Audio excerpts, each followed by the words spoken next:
We want peace. We want peace. We want peace. We want peace. Free our people.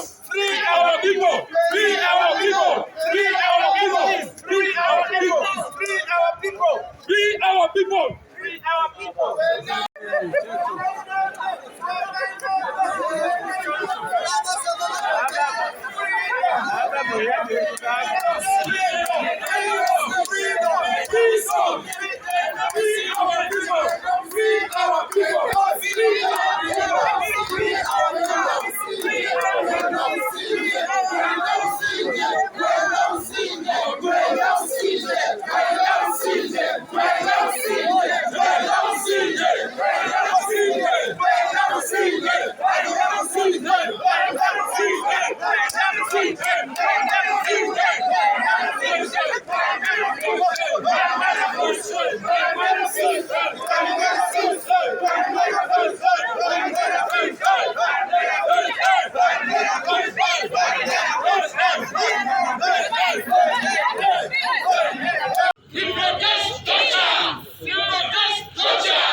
Will you hear me from here?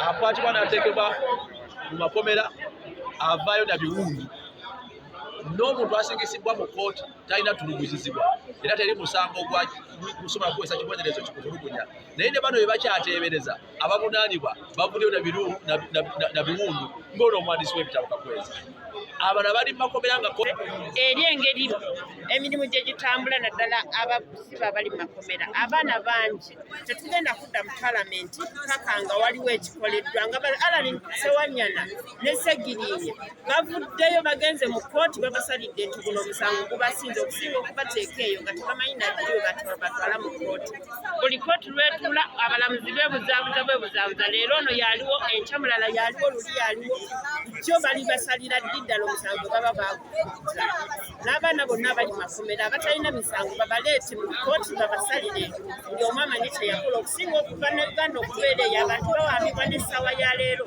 ne Bukomansimbi baatuuseeyo wiiki ewedde omwana sigenda mwogera mannya naye nasasula ssente okuva mu kkomera mbu alina bireeti ya reedi n'engatto z'abamagye naye nga bano babasanga waabwe ne bakyekinga ennyumba temulimu kirimu ne babasiba bubbi bwennyini bwe buli mu Uganda kati katuddeeyo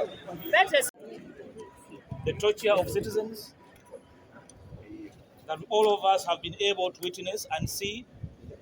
The victims have been all over the place. Then while that is going on, the state actors are unable to explain the killings that are illegal and extrajudicial, the disappearance of citizens, the torture of so many citizens, those we have seen, known, and those unseen, including those that have been cowed in speaking out, like we know it. that is taking place in all parts of the country.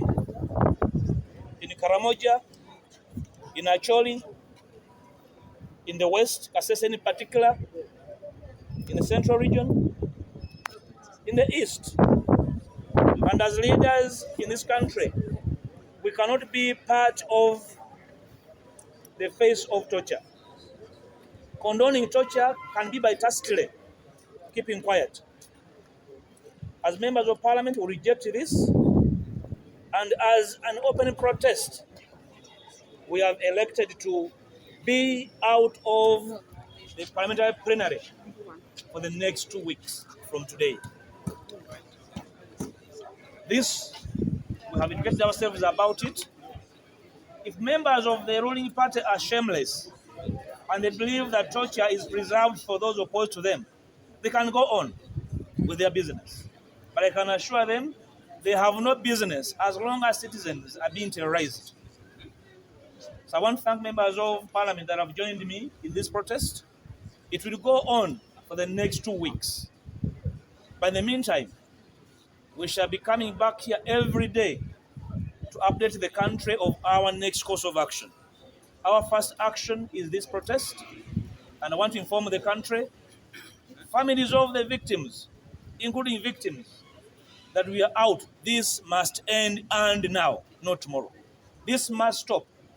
This is the reason why we are out, and we are going to continue this push until sensibility returns to those that are doing it, including their masters that have faith reign into them.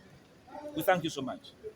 We need freedom. We need freedom. We need freedom. We need freedom. We want freedom. We want freedom. We want freedom. We want freedom. We need freedom. We need freedom. We need our people. Free our people. Free our people. Free our people. Free our people. Free our people. Free our people. Free our people. Free our people. Free our people.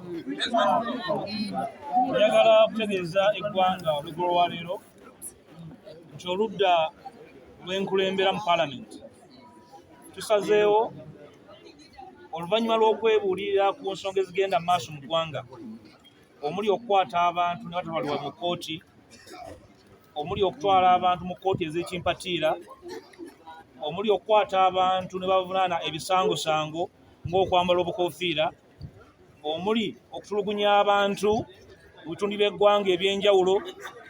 Si wano mu Buganda wokka, tubirabye e Kasese, e Karamoja, bitundu bya Acholi ne Madi, nga bikolebwa abantu abo abaweebwa ssente okubakuuma. Olunaku lwa leero, oluvannyuma lw'obutaddibwamu emirundi mingi, mujjukira bulungi nti omwaka oguwedde naleeta amannya g'abantu mu paalamenti abaabulawo ng'emyaka ebiri tibalabika, omwaka mulamba tibalabika. Minisita w'ebyokwerinda n'asuubiza okutuddamu oluvannyuma lw'emyezi 3 talina kyagamba ggwanga. Tulowooza nti kino kikolwa kya butafaayo, kikolwa kya kkobaane.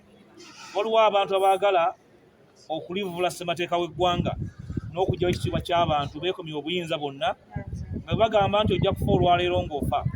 Ffe abakulembeze b'abantu olwaleero tufulumye paalamenti okwekalakaasa n'okulaga obutakkaanya n'enkola eyo ey'okutulugunya abantu, okusibira abantu mu makomera nga tebawozesebwa, n'okubawozesa mu kkooti ez'ekimpatiira gye tugamba kirina okukoma olwaleero.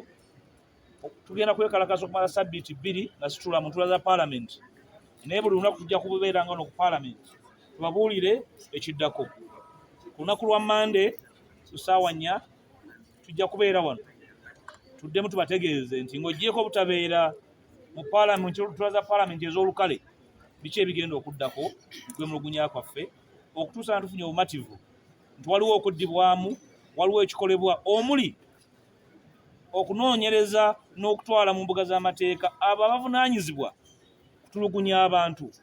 Weebuuze nti mu Uganda muno tetumanyi akulira magye embuya, tetumanyi bakomanda ba SFC, tetumanyi baduumizi ba poliisi e Kasese, tetumanyi baduumira magye e Karamoja ne mu Acholi ewali okutta n'okutulugunya abantu. Ndowooza kikolwa kya busemugayaavu ng'abakulembeze okujjanga n'okuteesa ku biteeso ebirungi ennyo ne tubyogera mu luzungu olwa buli kika, naye nga bwe tuteeseza bali mu kudduka, abalala bali mu makomera, abalala battibwa. Free our people! Free our people! Free our people! Free our people! Free our people! Free our people! Free our people!